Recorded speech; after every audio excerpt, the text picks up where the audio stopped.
Bob Taylor with Jazz Piano Studio.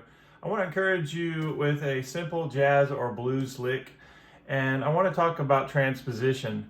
So let's just dig right in. One way to easily transpose things is start to look for patterns, and let me give you this example. So I'm going to play this lick right here. So there's several things that I immediately look at. I notice that it comes from a C7 chord, so I think 1, 3, 5, flat 7. And I know this lick begins on the sharp 4, and it goes up to the 5th and down to the root. So that's immediately the first pattern that I'm looking at.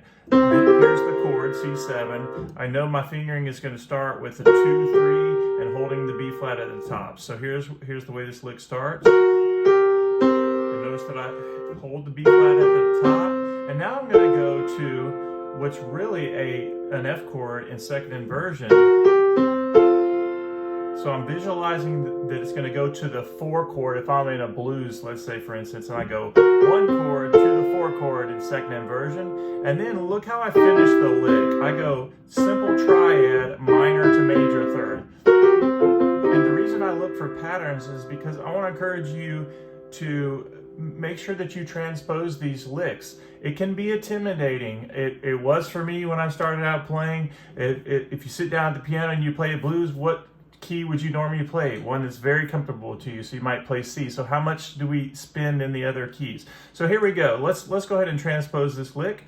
We have in C, we visualize that. So we're just going to go up a half step for now. And I'm going to play this D flat chord. I don't really think of it in C sharp 7, but you could think of it in C sharp 7 or D flat. Let's think of it in D flat.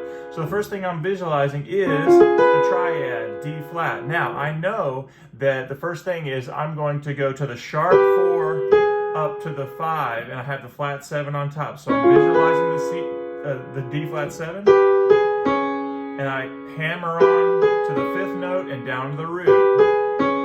And then I'm going to the 4 chord of D flat, which is G flat, and that's my second inversion. So again, I'm visualizing that. I'm holding the top note, which is the flat 7. Get to that second inversion, and then what did we say we end with? The triad. We go minor to major third. The only difference with this key is you have to hammer on the minor third to the major third. So here we go.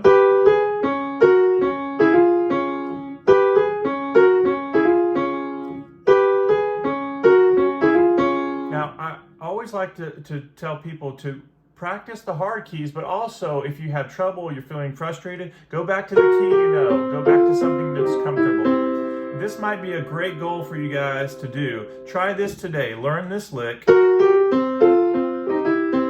then see if you can take it up a half step by visualizing this D flat chord and getting to that 5th note and the flat 7th, holding that top note and getting to the 4 chord of a D flat blues, which is G flat 7, and you're in second inversion. And then all you do to finish this off is you're hammering on your flat 3rd to your major 3rd.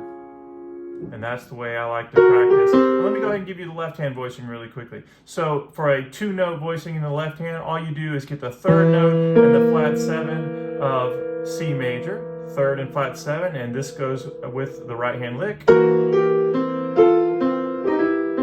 Again, you can use this over blues or jazz.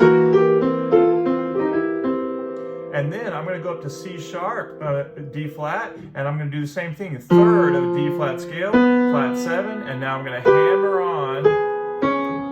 There's the 4 chord. Go back to my comfort key. That's enough for today on this one example. Encourage you to take it slowly, have fun with that. Make sure you subscribe to my channel. It helps me grow this thing, and my ultimate goal is to help you guys out. I would love to listen to your comments or check out your comments and respond to those. So thanks so much. Have a great day.